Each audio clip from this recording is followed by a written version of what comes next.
At least 15 people have been killed with dozens missing after torrential rains and landslides hit Indonesia's Natuna region on the edge of the South China Sea.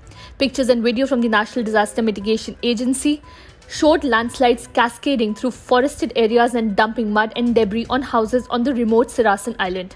The location of the landslide and continued rain were complicating search and rescue operations, the BNPB said on Twitter. Communication had also been cut off, it said. The Natuna Search and Rescue Agency's head Abdul Rahman told the AFP news agency that 15 people had been confirmed dead and 50 were missing. The weather is changing, the wind is still blowing hard, the tidal waves are high, said Junaina, the spokesperson for the Rayu Islands Disaster Mitigation Agency.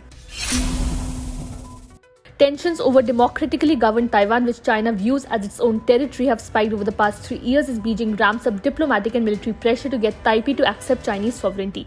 Chinese Foreign Minister King Yang cautioned the United States over its approach to Taiwan, saying on Tuesday that no country has a right to interfere in what China regards as its domestic affairs. In his first press conference as China's top diplomat, King Yang said that the US policies risk conflict and confrontation with Beijing. He outlined China's foreign policy stance, especially focusing on the US, Taiwan, Russia, and the war in Ukraine. Speaking on the sidelines of the annual National People's Congress in Beijing, King said that the issue of Taiwan and Washington's One China policy is the basis of all the relations between the two global powers. He said no other country has the right to interfere in the Taiwan issue, calling it a red line that Washington must not cross. King added that China reserves the option to take measures that it deems necessary to achieve reunification with Taiwan.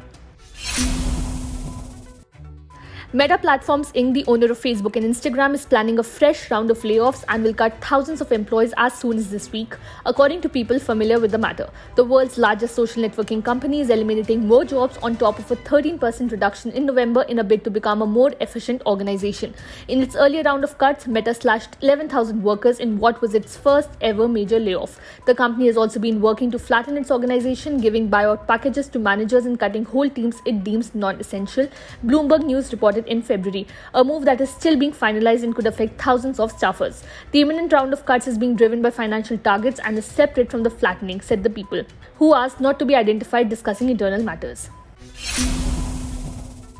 Japan's new medium-lift rocket failed on its debut flight in space on Tuesday after the launcher's second-stage engine did not ignite as planned, in a blow to its efforts to cut the cost of accessing space and compete against Elon Musk's SpaceX. The 57-meter-tall H-3 rocket lifted off without a hitch from the Tanegashima spaceport, a live stream broadcast by the Japan Aerospace Exploration Agency JAXA showed. But upon reaching space, the rocket's second-stage engine failed to ignite, forcing mission officials to manually destroy the vehicle.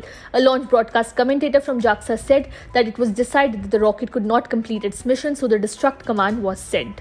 So what happened? It's something we'll have to investigate, looking at all the data, he added. Unlike the previous cancellation and postponement, this time it was a complete failure, said Hirotaka Watanabe, a professor at Osaka University with expertise in space policy. Video footage of the launch showed clouds of smoke billowing as a 57-meter rocket lifted off without a hitch from the Tanegashima spaceport. But on reaching space, the rocket's second-stage engine failed to ignite, forcing mission officials to manually destroy the vehicle.